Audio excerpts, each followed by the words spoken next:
গোপন কথা।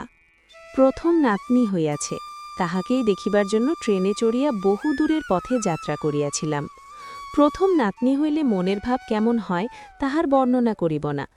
ট্রেনে অর্ধেক পথ অতিক্রম করিয়াছি, এখনও অর্ধেক বাকি। একটা বড় স্টেশনে গাড়ি থামিয়াছিল।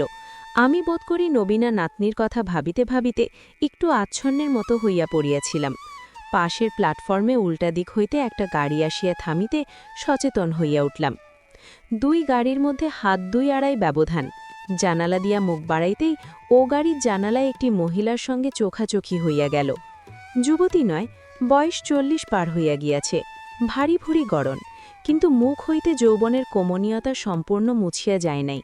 শাড়ির চওড়া লাল পাড় কাঁধের অপর খসিয়া পড়িয়া তাহার মুখটিকে যেন অপরাহ্নের অস্তরাগে মণ্ডিত করিয়া দিয়াছে।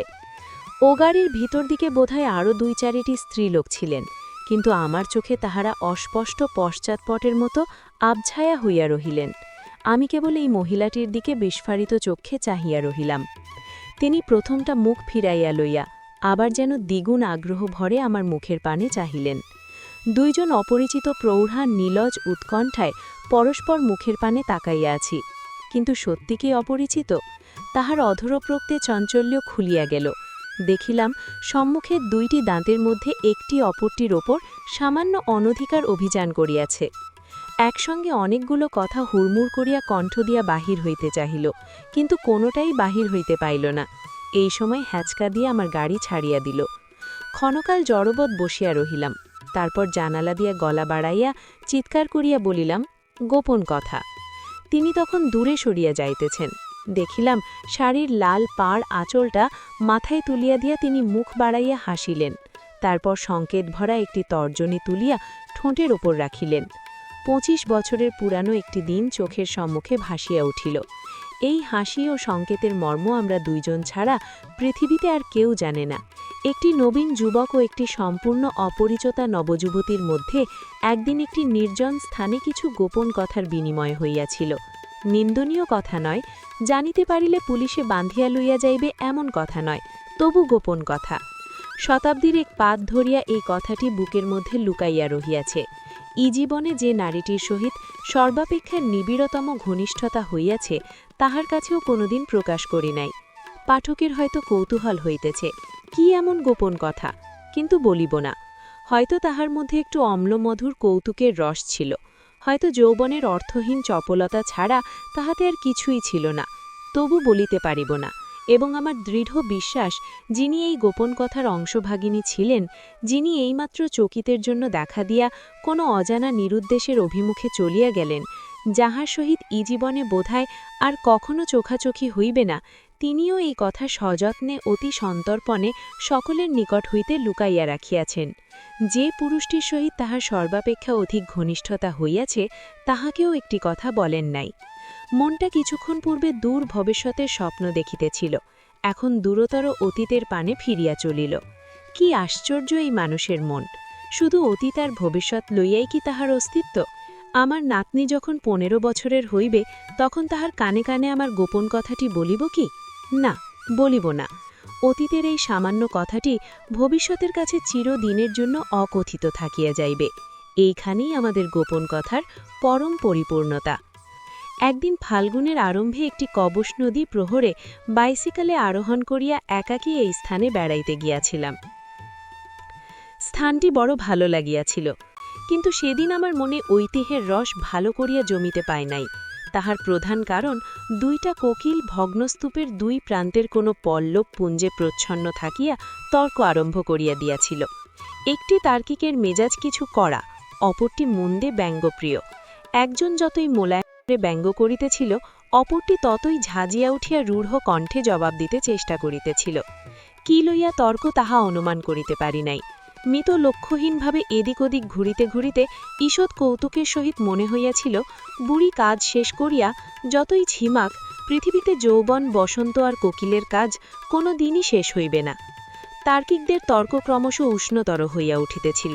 হঠাৎ একসময় একটা ভাঙা মন্দিরের মোড় ঘুরিয়া দেখিলাম, ব্যঙ্গপ্রিয় কোকিলটি পাখি নয়, একটি মেয়ে। তাহার কণ্ঠ নিঃসৃত কুহুধ্বনি আমাকে দেখিয়া অর্থপথে থামিয়া গেল। মেয়েটি মন্দিরের দেয়ালে পিচ দিয়া পা ছড়িয়া বসিয়া আছে। আমার পানে অবাক হইয়া কিছুক্ষণ চাহিয়া রইল, তারপর বাল্য, আপনি কোথা থেকে এলেন? আমিও কম অবাক হই নাই।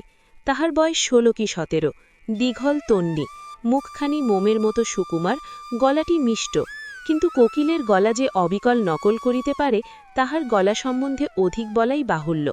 আমি বলিলাম, আমি ভেবেছিলাম আপনি অন্য কোকিলটা। সত্যিকারের অন্য কোকিলটা অপরপক্ষের সাড়া না পাইয়া থামিয়া গিয়াছিল। এখন সহসা বিজয় উৎফুল্ল কণ্ঠে একবার দ্রুত ছন্দে ডাকিয়া উঠিল, কুহু কুহু কুহু। দুইজনে একসঙ্গে হাসিয়া উঠলাম। তারপর ভাব হইতে বিলম্ব হয় নাই। এত শীঘ্র এত ভাব হইয়া গিয়াছিল কি করিয়া এখন ভাবি। এই দেশটা বিলাত নয়, অন্তত তখনও বিলাত হইয়া ওঠে নাই। অনাত্মীয়া যুবতীর সহিত নির্জনে আলাপ করবার অভ্যাসও ছিল না, অথচ মুহূর্তের জন্য বাঁধো ঠেকে যায় নাই। বালক বালিকা যেমন সহজ প্রীতির সহিত কিছুমাত্র আত্মসচেতন না হইয়া পরস্পর মিলিত হয়, আমরাও তেমনি মিলিত হইয়াছিলাম। তাহার নাম তটিনী। সে সপরিবারে এখানে বেড়াইতে আসিয়াছে। মার সকলে 2 মাইল দূরে আরেকটা ভগ্নস্তূপ পরিদর্শন করিতে গিয়াছেন। তটিনী কিন্তু অনর্থক ঘুরিয়া বেড়ানোর চেয়ে এখানে বসিয়া কোকিলের সহিত কলহ অধিক উপাদেয় মনে করিয়াছে। এসব কথা পরিচয়ের আরম্ভেই জানিতে পারিয়াছিলাম। আমিও পরিচয় দিতে কার্পণ্য করি নাই। সেদিন বসন্তের বাতাস আতপ্ত আলিঙ্গনে আমাদের জড়াইয়া লইয়াছিল। কোকিল তো ডাকিয়াছিলই, একটা নবজাত প্রজাপতি চারিপাশে নাচিয়া নাচিয়া অকারণ চপলতা প্রকাশ করিয়াছিল।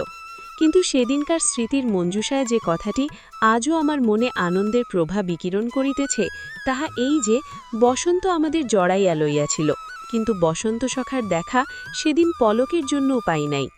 বাঙালির স্বর্গে কোনো কৌতুকের দেবতা আছেন কিনা জানি না, সম্ভবত আছেন, কারণ তিনি সেদিন আমাদের যৌবনযজ্ঞে পৌরোহিত্য করিয়াছিলেন।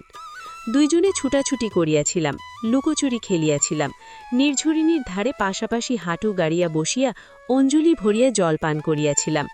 এত সাধু, এত শীতল জল আর কখনো পান করি নাই। সেই ঝর্ণার জলের স্বাদ আজও আমার মুখে লাগিয়া আছে। ক্রমে বিদায়ের কাল উপস্থিত হইয়াছিল। আপনি এবার চলে যাবেন? হ্যাঁ, দূরে গলার আওয়াজ শুনতে পাচ্ছি।